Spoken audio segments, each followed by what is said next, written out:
Bengaluru rave పార్టీపై కర్ణాటక ప్రభుత్వం చర్యలకు దిగింది. హెబ్బగుడి పోలీస్ స్టేషన్ కు చెందిన 3 పోలీసులను సస్పెండ్ చేసింది.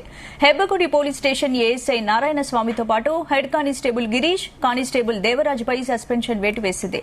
రేవ్ పార్టీ గురించి సమాచారం ఉన్నా నిర్లక్ష్యం వహించినందుకు 3 సిబ్బందిని సస్పెండ్ చేసింది.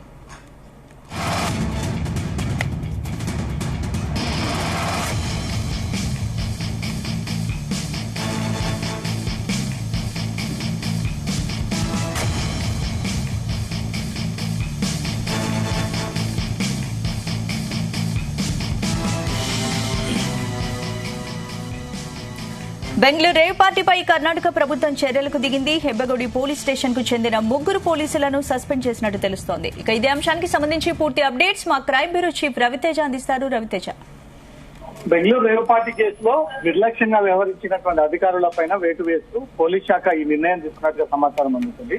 హెబ్బగుడి పోలీస్ స్టేషన్ కి చెందినటువంటి 3 పోలీసు అధికారులపై ఈ వేటు పడినట్టుగా సమాచారం అందుతుంది. ASI Narayana Swamy, head constable Girish, constable Devaraju ఈ 3ని సస్పెండ్ చేస్తూ బెంగళూరు కమిషనర్ ఇంతకు ముందే ఉత్తర్వులు కూడా జారీ చేసినట్టుగా సమాచారం అందుతుంది.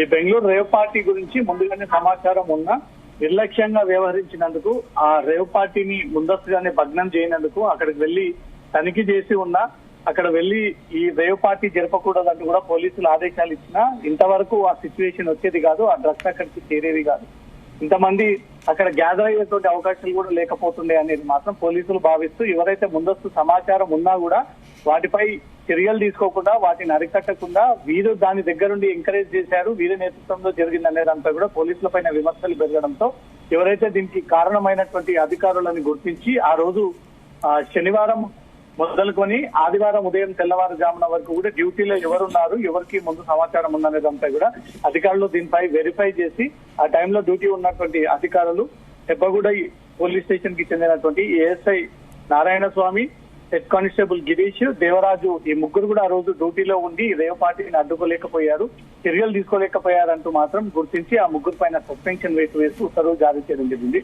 బెంగళూరు పోలీసులు డ్రగ్స్ పార్టీ వ్యవహారాన్ని సీరియస్ గా తీసుకున్నారు. ఎందుకంటే సినీ సెలబ్రిటీస్, రాజకీయ వ్యాపారవేత్తలు, హైదరాబాద్ కేంద్రంగా ఉన్నటువంటి బడా వ్యక్తుల పేర్లన్నీ కూడా దీంట్లో వెలుగులోకి వస్తా ఉన్నాయి కాబట్టి పోలీసులు ముందస్తుగానే అప్రమత్తంగా ఉండి ఉంటే, ఈ పార్టీ జరగకుండా ఉండి ఉంటే మాత్రం వారికి పెద్దగా తలనొప్పి ఉండకపోతుండే. ఈ రోజు ఇంత ఎఫర్ట్స్ పెట్టి ఇంతమంది టీమ్స్ ని ఏర్పాటు చేసి విడివిడిగా వాళ్ళ ఇంటికి వెళ్లి నోటీసులు అందజేసి పిలిపించి విచారించి వారు డ్రగ్స్ తీసుకున్నారా లేదో అని ప్రూవ్ చేయాల్సినటువంటి బాధ్యత ఇప్పుడు పోలీసుల పైన ఉంది కాబట్టి పెద్ద టాస్క్ లాగే బెంగళూరు పోలీసులు ఈ కేసుని టేక్ ఓవర్ చేసి దీన్ని దర్యాప్తు కొనసాగిస్తా ఉన్నారు. ఒకవేళ ఆ రోజు నైట్ డ్యూటీలో ఉన్నటువంటి అధికారులే ముందస్తు సమాచారం వచ్చినప్పుడు జిఆర్ ఫామ్ హౌస్ కి చేరుకొని ఈ ఈవెంట్ ఇక్కడ నిర్వహించకూడదు, ఇంతమంది ఇక్కడ గ్యాదర్ అవ్వకూడదు, దేశవ్యాప్తంగా ఎన్నికలు జరుగుతా ఉన్నాయి, ఎన్నికల కూడా అమల్లో ఉంది, దాంతోపాటు అమ్మాయిలను తీసుకొచ్చి ఇక్కడ నృత్యాలు చేయించిన ఇదంతా చట్టానికి వ్యతిరేకంగా జరుగుతున్నట్టు కూడా పోలీసులకు ఆ ముందే విషయం తెలిసి ఆ పార్టీని ముందే అడ్డుకుంటే మాత్రం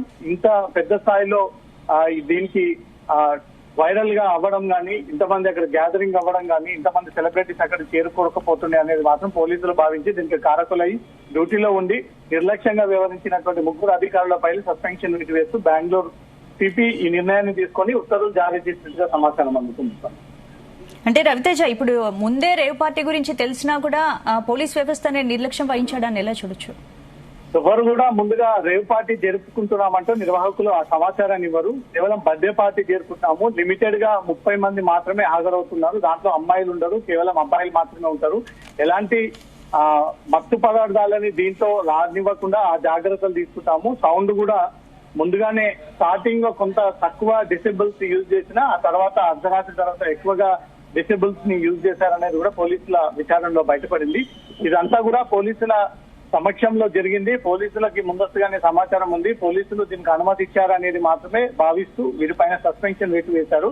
దీనిపై ముందస్తుగానే పోలీసులు నజరు పెట్టి దానిపైన దృష్టి పెట్టి ఈ రకంగా జరగబోతోందనే ఉన్నతాధికారులు సమాచారం ఇచ్చినటువంటి వెంటనే దాన్ని అరికడితే ఈ రోజు వందలాది మంది అక్కడ గ్యాదర్ అవ్వకపోతుండే అనేది మాత్రమే పోలీస్ శాఖ భావించి దానికి కారకులైనటువంటి వీరందరినీ కూడా తొలగించారు. ఎవరైనా అప్లికేషన్ పోలీసులకు పెట్టుకున్నప్పుడు రేవ్ పార్టీ అని కానీ, డ్రగ్స్ ఉంటాయని కానీ, అమ్మాయిలు ఉంటారని కానీ, ఇక్కడ న్యూడ్ అండ్ సెమీ న్యూడ్ డాన్స్లు ఉంటాయంటూ కూడా ఎవరు కూడా పర్టికులర్ గా ఈ విషయాలన్నీ కూడా పోలీస్ శాఖకు అప్లికేషన్ లో పెట్టరు కాబట్టి ఆ ఈవెంట్ స్టార్ట్ అయిన తర్వాత అనుకోకుండా వీళ్ళంతా గ్యాదర్ అవ్వడము, డ్రగ్స్ అక్కడ రావడము, అమ్మాయిలు అక్కడ జరగడము, అమ్మాయిలు కూడా డ్రగ్స్ తీసుకోవడము, వీళ్ళు పార్షియల్ వైజ్ గా పాటుగా హవర్ టు హవర్ ఒక షెడ్యూల్ పెట్టుకొని ఒకరి నుంచి ఒకరు అమ్మాయిలు షిఫ్ట్ అవ్వడము, అక్కడ కొన్ని రిసార్ట్స్ లాగా రూమ్స్ ఏర్పాటు చేయడము, ఇదంతా ఇల్లీగల్ యాక్టివిటీస్, అసభ్య కార్యకలాపాలు జరగడానికి గల కారణం అక్కడ డ్యూటీలో ఉన్నటువంటి పోలీసులు పక్కాగా అది ప్లానింగ్ ప్రకారంగా వెళ్లి చర్యలు తీసుకుంటే ఈ రోజు ఈ సిచ్యువేషన్ రాకపోతుంది అనేది మాత్రం బెంగళూరు పోలీసులు భావించి వీరిపైన